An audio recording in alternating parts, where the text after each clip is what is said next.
రాజధానిగా అమరావతిని ఇకపై ఎవరు టచ్ చేయలేరన్నారు సీఎం చంద్రబాబు. పార్లమెంటులో ఓటింగ్లో పాల్గొనకుండా వైసీపీ అమరావతిపై ఉన్న ద్వేషాన్ని మరోసారి చూపించిందన్నారు. త్వరలోనే మోడీ చేతుల మీదుగా ప్రజా రాజధానిని ప్రారంభించుకుంటామన్నారు.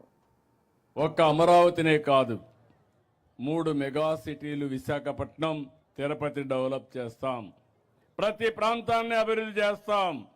అమరావతి ఒక స్ఫూర్తిగా ఉంటుంది. ఇక్కడ కూర్చుంటే ఎక్కడ లేని వైబ్రేషన్స్ వస్తాయి. ఇక్కడి నుంచి పరిపాలన సమర్థవంతంగా చేసి ప్రతి ప్రాంతాన్ని అభివృద్ధి చేస్తామని అమరావతి సాక్షిగా ప్రజలకు హామీ ఇస్తున్నాం.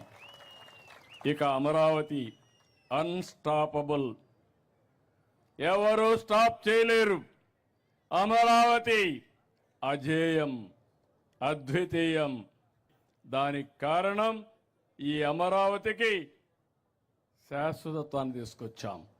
ఎవ్వడు కూడా రాబోయే రోజులు చట్టాన్ని మారుస్తామని పిచ్చి పిచ్చి మాటలు మాట్లాడుతున్నారు. కానీ ఇది వైఎస్ఆర్ కాంగ్రెస్ పార్టీ కాదు, ఢిల్లీలో అన్ని రాజకీయ పార్టీలు కలిసి చేసిన చట్టం. ఈ చట్టాన్ని ఎవరూ మార్చలేరని మరొకసారి మీకు విజ్ఞప్తి చేస్తూ, రాష్ట్రం మొత్తం అమరావతి పైన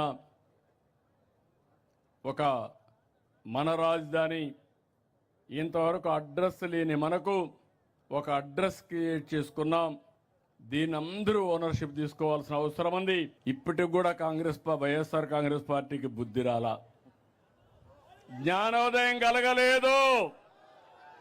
కలుగుతుందని మీకేమైనా నమ్మకం ఉందా నేను అడుగుతున్నా? ఇంకా ముదిరింది. అందుకే మీరు చూస్తే అసెంబ్లీలో చర్చ పెడితే కనీస రాజకీయ జ్ఞానం ఉండే వ్యక్తి రావాలి. గవర్నర్ స్పీచ్కి వచ్చారు, గొడవ చేయడానికి వచ్చారు.